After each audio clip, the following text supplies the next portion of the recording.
Hello, boys and girls, and welcome to another episode of the Concession Stand here on the KB Radio Network. I am your host, Kevin Reed, and this is the review of the new supernatural horror film, or sequel, should I say, The Nun II, which is currently playing in theaters.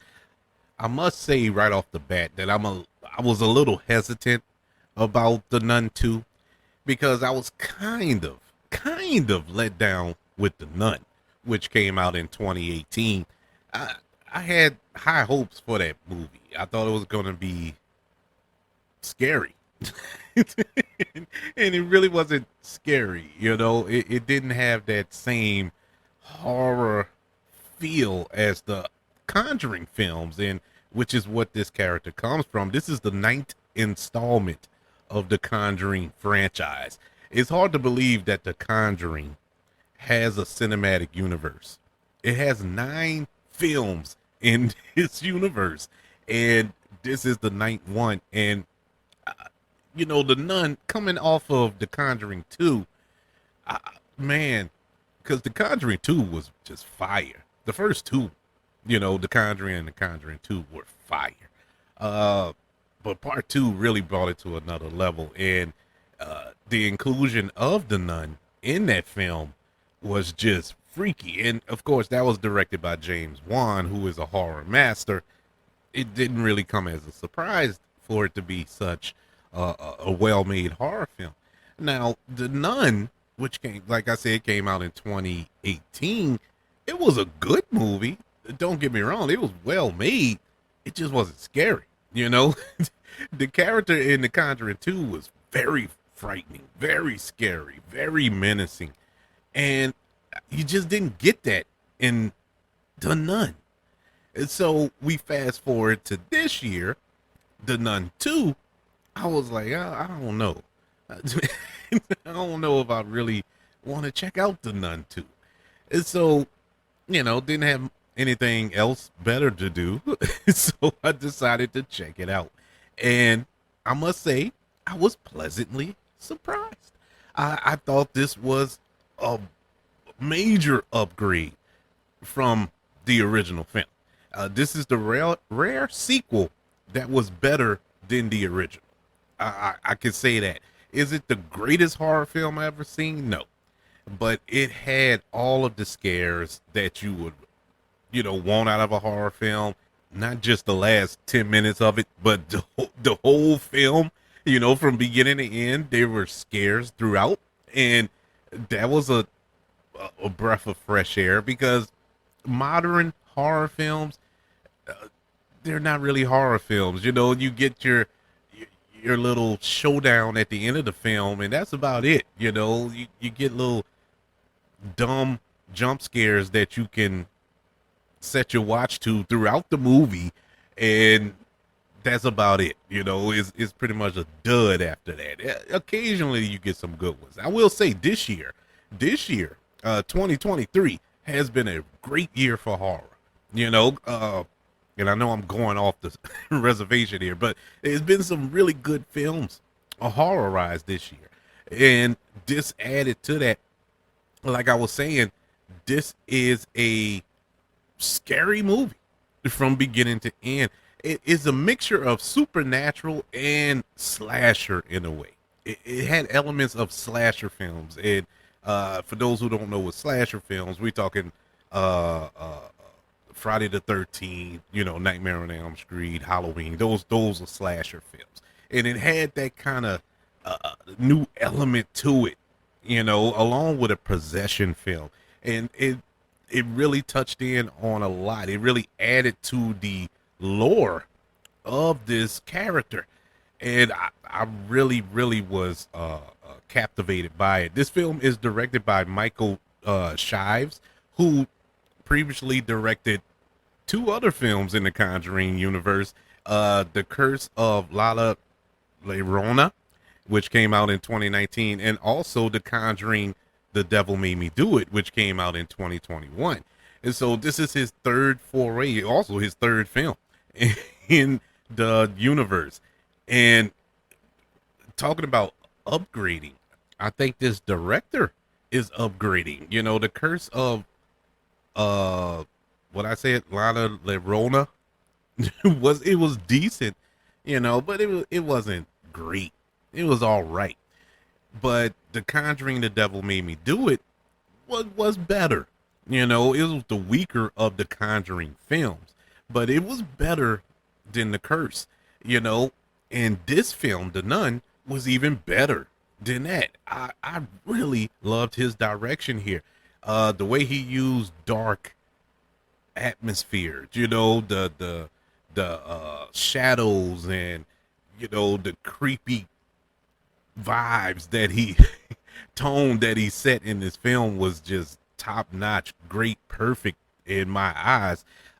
Returning in this film, we have Tessa For Farmiga, who is the sister of Farmiga, who plays in the Conjuring films, but they're not related in this film universe, which is kind of funny to me.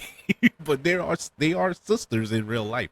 Um, uh, she plays a nun. If you watch the first film, she battled Valak and defeated the demon. And this go around, she's back for round two against this particular demon.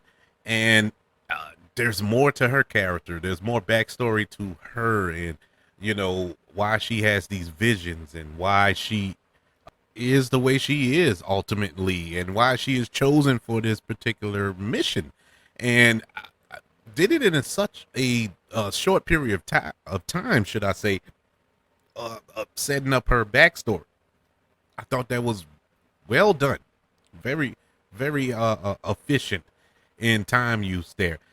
She did a pretty good job in the role. Uh, Storm Reed joins this cast, and no relation, but she plays a fellow nun, and her character, sadly to say, is the one character that I felt wasn't necessary in this movie. It is nothing that Storm Reed did. It's just that character. It served no purpose to me. You know, I thought that having her come along and assisting Tessa Farmiga's character didn't do it. It was no point. It was no point. You know, I guess she was a nun that kind of lapsing in faith, and you know she needed to see a miracle. You know what I'm saying? And she finally got to see it at the end of the film, but it was like, just, you you know, with all this going on, it took to the end of the movie for her to say, "Oh, I saw it." I was like, oh, no, no, no, that was just a badly written character in a film that has some really good characters, you know, and well written for the most part. I I don't know why they threw that character in here. That's probably my biggest flaw in this movie was Storm Reed's character, not Storm Reed, because she did the best with what she had. It was just the character. It didn't work for me. Uh, One of the other things that did work for me was Jonas Bloquet returning as the character of Maurice from the first film. I loved his character. You know, I loved him in the first film, but in this sequel, he had more to do. And you know, without going into spoilers, his he was the driving force of the movie, really, and did an amazing job with what he had to do. I loved watching him in this film. Um, Going back to the scares of it all, the scares were well done. Well done. They weren't cheap jump scares as we've grown accustomed to in recent years. These were real scares, you know, and that's why I appreciated it to the highest degree. Uh, Things that crept around the corner, you hear those sounds, and in normal films, it's just a cat running across the the hall or something like that. No, it was something. If you heard something, it was something, and it was set up perfectly. As I said, I wasn't getting into spoilers, and I'm not. This ain't a spoiler. You know, this doesn't tell you the end of the film or how it came to be. It was just one scene here. Well, I'm not going to get into it because I need you to see it. But all I'm gonna say is the scene with the magazine stand. Wow. I love that scene. The scene with the magazine stand. Just be on the lookout for that if you haven't seen it. It is beautifully, beautifully made. It is a scene that will draw out every ounce of your anxiety in your body because you're waiting for this epic thing to happen. It just messes with you mentally. You're like, okay, come on already. Okay, just do it. It's not your normal horror beats. 1, 2, 3, boom. 1, 2, 3, boom. No. It really draws it out up. and it gets you at the end, even though you know it's coming, but it gets you. Even me telling you this, it's gonna get you. It's gonna get you. Beautifully shot scene. I mean, beautifully shot. Well done by Michael Chives in this in his direction here. My other flaw, or my final flaw of this film is the climax to this film. I thought that the climax was kind of anticlimactic. It just didn't hit. It was a satisfying end, but it didn't really hit, but it was interesting. It was, like I said, satisfying. It wasn't like, oh man, they didn't nail it. It was pretty much one of the only, it's like two ways you could have went with it that was satisfying, and they went one way that I wish it would have went another. But that's just me, It's me wishing for something that it probably wasn't even in the cards, but it just felt like something was missing. It felt like they reshot that scene. It just seems like they shot that scene one way and put it in front of a test audience, and they didn't like it, so they went and reshot it to this. That's what it felt like, because the end felt so convenient. Everything in it just felt convenient within a 5-minute span. I don't even think it was 5 minutes. It just didn't feel organic as the film was, but the ending wasn't. The film flowed perfectly. It just, that end, it just kind of just, it just hit a stop sign, and this is the best way I can describe it without going into spoilers. It just was. That ending just was. But it was satisfying. It was satisfying. But in any event, I did enjoy The Nun.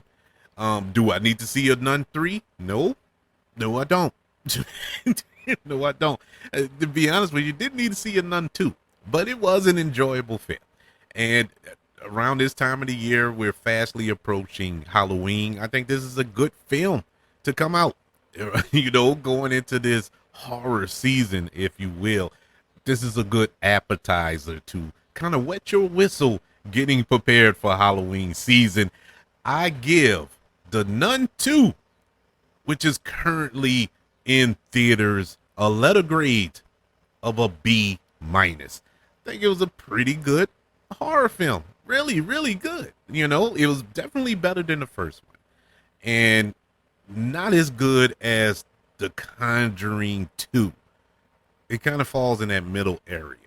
And of the spin-offs, the spin-off films of The Conjuring, I'm talking about your Annabelles and, The Nun and The Curse of La Llorona. I'm pretty sure I'm butchering the name of that movie, but it's better than those films. So this is probably the best spin-off from The Conjuring that I've seen.